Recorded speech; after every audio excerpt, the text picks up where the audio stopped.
अस्सलाम वालेकुम जी व्यूअर्स। आज की वीडियो में मैं डिस्कस करूँगी कि कोड ऑफ एथिक्स की क्या रिक्वायरमेंट है क्लाइंट एक्सेप्टेंस के लेवल पर और इंगेजमेंट एक्सेप्टेंस के लेवल पर।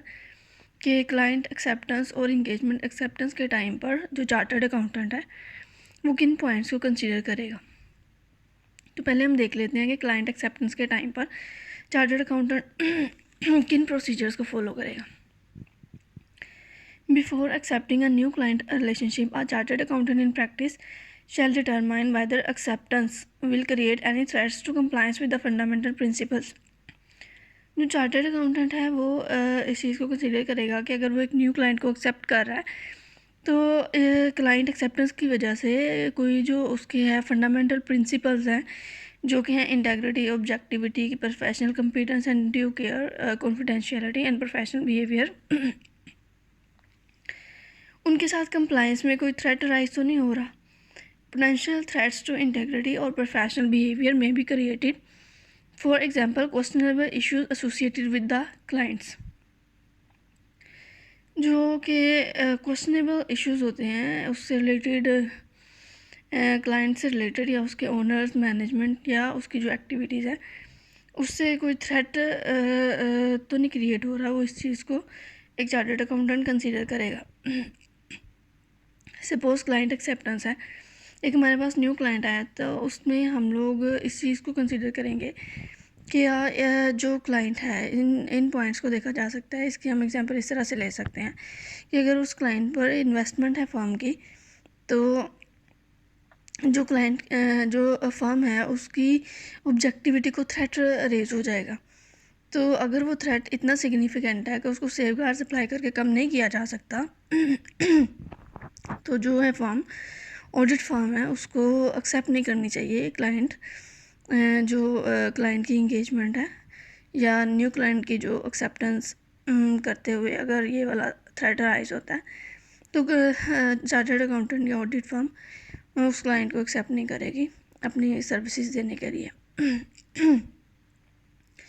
Client issues that, if known, could threaten compliance with the fundamental principles include, for example, client involvement in illegal activities, dishonesty और questionable financial reporting practices।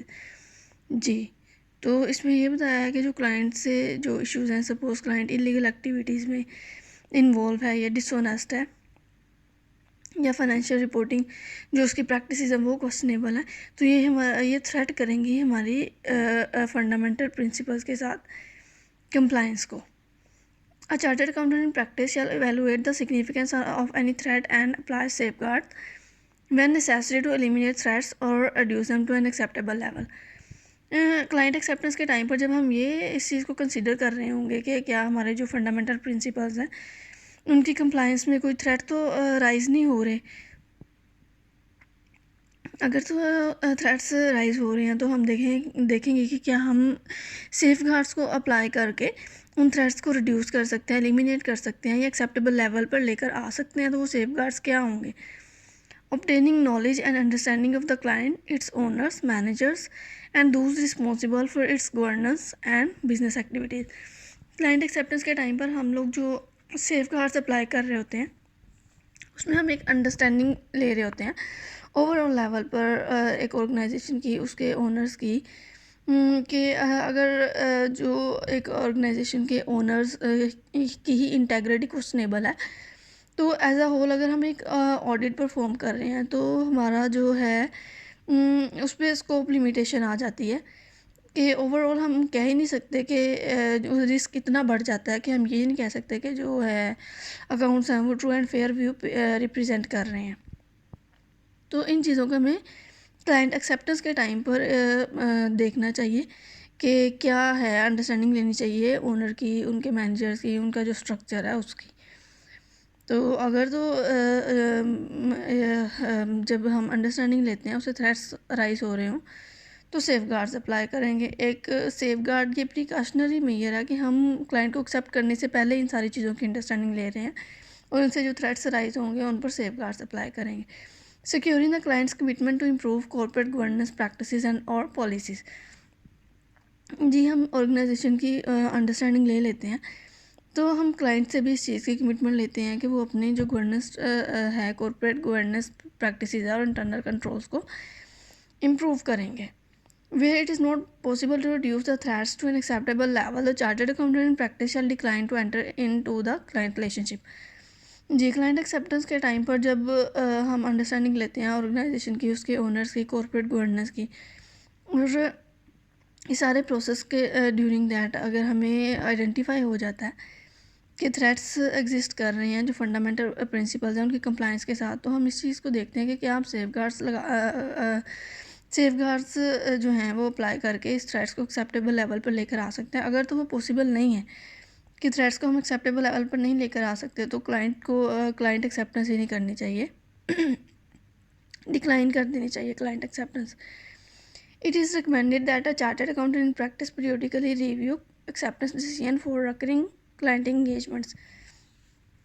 हाँ जी, ये जो code of ethics है ये भी recommend करते हैं कि अगर हमारे रिकरिंग क्लाइंट इंगेजमेंट्स हैं तो उनका जो है पीरियडिकली वो रिव्यू किया जाए कि वो जो है उसकी वजह से कि कोई ऐसी सिचुएशन तो क्रिएट नहीं हो गई जिसकी वजह से जो हमारा के है कंप्लायंस वो फंडामेंटल प्रिंसिपल्स के साथ उस कंप्लायंस को थ्रेट्स राइज हुए हैं. तो फिर उसके लिए वही प्रोसीजर अप्लाई करेंगे. अगर थ्रेट्स राइज हो रहे हैं तो उन पर सेफगार्ड्स लगाकर उन्हें एक्सेप्टेबल लेवल पर लेकर आएंगे, और अगर एक्सेप्टेबल लेवल पर नहीं आ रहे तो फिर उस क्लाइंट इंगेजमेंट को हम लोग ख़त्म कर देंगे. नेक्स्ट देख लेते हैं engagement acceptance. The fundamental principle of professional competence at due care impose an obligation on a chartered accountant in practice to provide only those services that the chartered accountant in practice is competent to perform.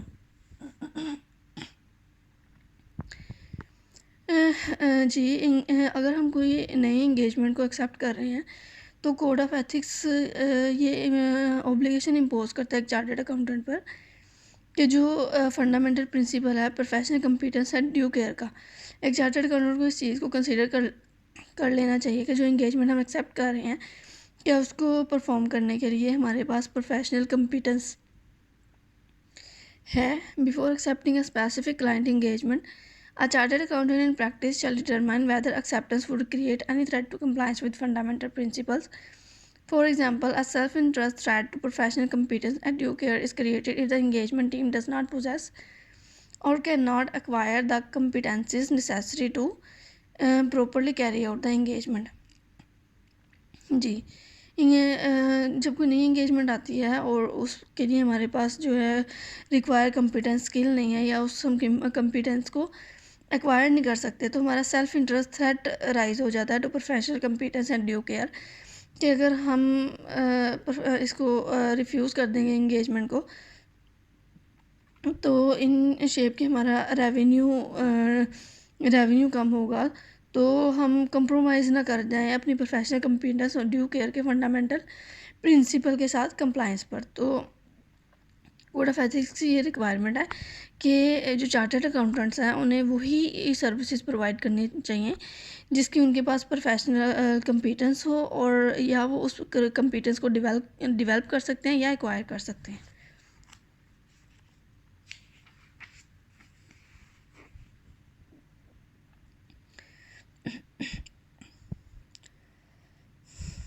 A chartered accountant in practice shall evaluate the significance of threats and apply safeguards when necessary to eliminate the threats or reduce them to an acceptable level. कि professional competence and due care को जो threats rise होंगे वो उन पर safeguards apply करेंगे reduce करने के लिए या एलिमिनेट करने के लिए उनको एक्सेप्टेबल लेवल पर. उन सेफगार्ड्स की एग्जांपल्स देख लेते हैं. Acquiring an appropriate understanding of the nature of the client's business, the complexity of its operations, the specific requirements of the engagement, and the purpose, nature and scope of the work to be performed.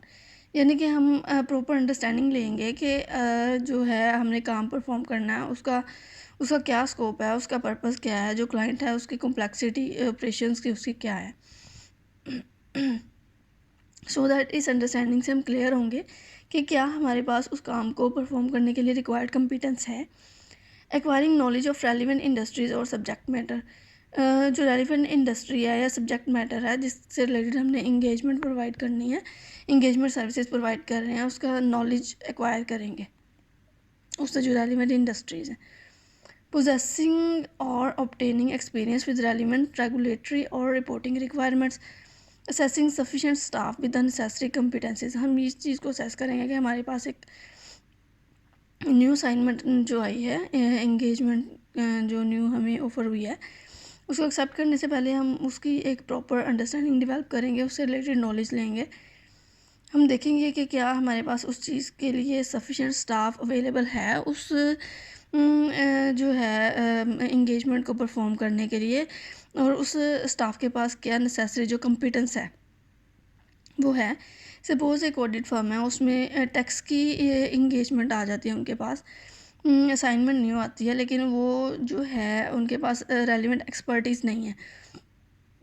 Sufficient staff तो होगा लेकिन उस staff के पास tax expertise नहीं है, तो जो chartered accountant है या ऑडिट फर्म है उसे उस इंगेजमेंट को एक्सेप्ट नहीं करना चाहिए अनटिल अनलेस कि वो इस चीज़ के बारे में मेक श्योर ना हो कि वो इन एक्सपर्टीज़ को या तो डेवलप कर सकते हैं या एक्वायर कर सकते हैं।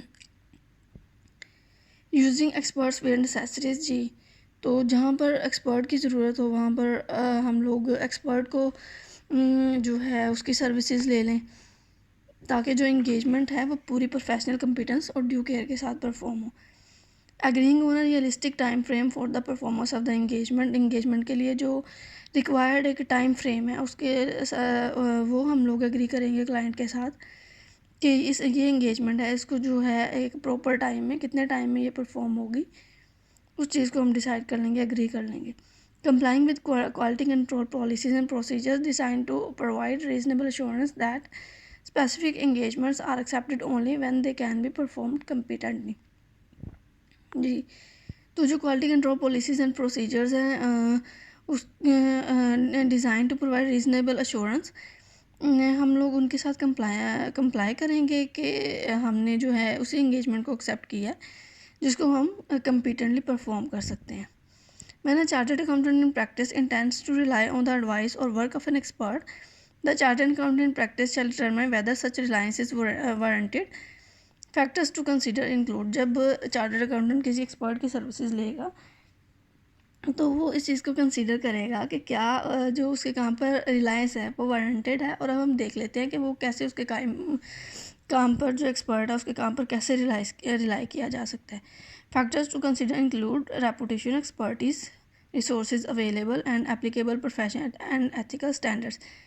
यानी कि वो जो एक्सपर्ट है उसकी रेपुटेशन क्या है मार्केट में, उसकी एक्सपर्टीज़ क्या है, उसके पास प्रोफेशनल क्वालिफिकेशन क्या है, उसने जो है अपने काम को कैसे परफॉर्म किया है, उसकी क्या सपोर्टिंग ऑडिटर के नॉलेज के साथ मैच कर रही हैं, क्या उसने जो प्रोफेशनल एथिकल स्टैंडर्ड्स हैं उनको अप्लाई किया है। Such information may be gain from prior association with expert और फ्रॉम कंसल्टिंग अदर्स। ये जो इन्फॉर्मेशन है ये जो एक चार्टर्ड अकाउंटेंट है वो उसकी प्रायर एसोसिएशन भी हो सकती है उस एक्सपर्ट के साथ, या वो किसी अदर पर्सन के साथ कंसल्ट करके भी उससे रिलेटेड इन्फॉर्मेशन ले सकता है।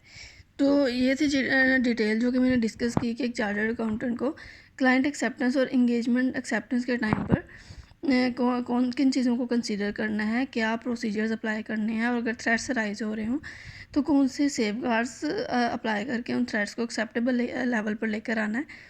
और अगर थ्रेट्स अप्लाई करने के बाद भी वो जो है कंप्लाइंस के फंडामेंटल प्रिंसिपल्स के साथ कंप्लाइंस पॉसिबल नहीं हो रही और थ्रेट एक्सेप्टेबल लेवल पर नहीं आ रहा, तो जो इंगेजमेंट है उसको ऑडिटर को चाहिए, चार्टर्ड अकाउंटेंट को चाहिए कि वो उस इंगेजमेंट को एक्सेप्ट ना करे बल्कि उस इंगेजमेंट को डिक्लाइन कर दे।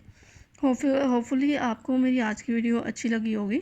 मेरी फर्दर वीडियोस देखने के लिए मेरे चैनल को लाइक एंड सब्सक्राइब लाजमी कीजिएगा, और अगर आपकी कोई फर्दर क्वेरीज हैं then you can ask freely. Thank you. Allah हाफिज़।